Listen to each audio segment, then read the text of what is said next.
contentos de que tu hija llega a un año más de vida. Seguidamente damos la bienvenida a Lili García Soc, acompañado de Lili García.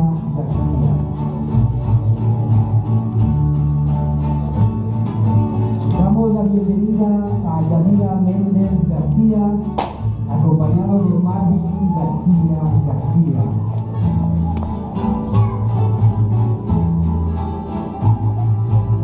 Seguidamente, la entrada de Ángela Bautista Colón y Eduardo Bautista.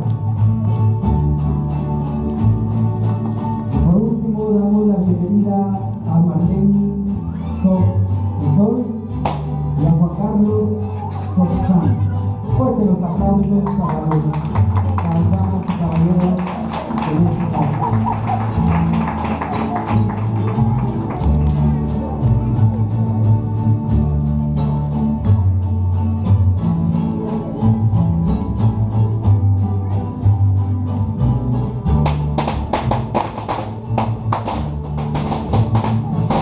Sin duda alguna, mi corazón está feliz y contento, dando gracias a Dios, como siempre, agradecidos con nuestro Creador por este cumpleaños más.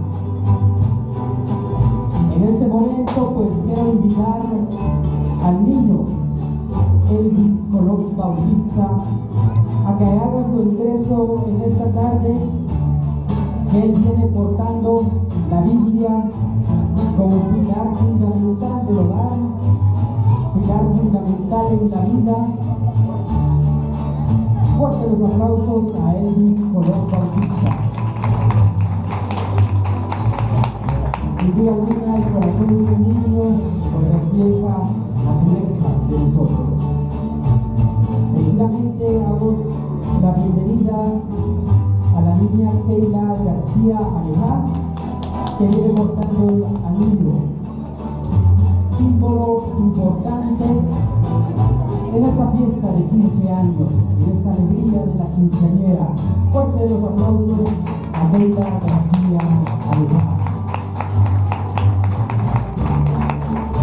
Hago la invitación a los niños portadores del almohadón, a Jocelyn Colón Chocolán, acompañado de Elías Colón. Fuertes los aplausos para ellos en esta tarde.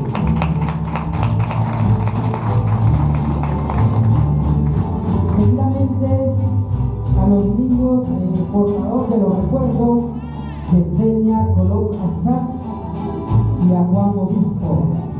Bienvenidos en esta tarde. Fuertes los aplausos para los niños. También la bienvenida a los niños portadores de las zapatillas, Cindy Chocolán Colón, y al niño Kevin Bautista Colón. Fuertes los aplausos para los niños que traen en este momento las zapatillas. Y cómo no llamar a los niños portadores de la muñeca, la última muñeca, Ángela Bautista, acompañado de Carlos Israel Chocolán. Fuertes los aplausos para los niños. Sin duda alguna, un recuerdo que marca en el corazón de la quinceañera. También a los niños que vienen dejando los pétalos en este pasillo, a Esther Fox Chocolán, acompañado de Lucía Soto. Fuertes los aplausos. Y en este momento, prepare el mejor de sus aplausos para la quinceañera. Y la invito a que pase en este lugar Griselda Noemí Bautista Colón, acompañado de Ángel Edison Menchú Juárez. Fuertes los aplausos para la quinceañera.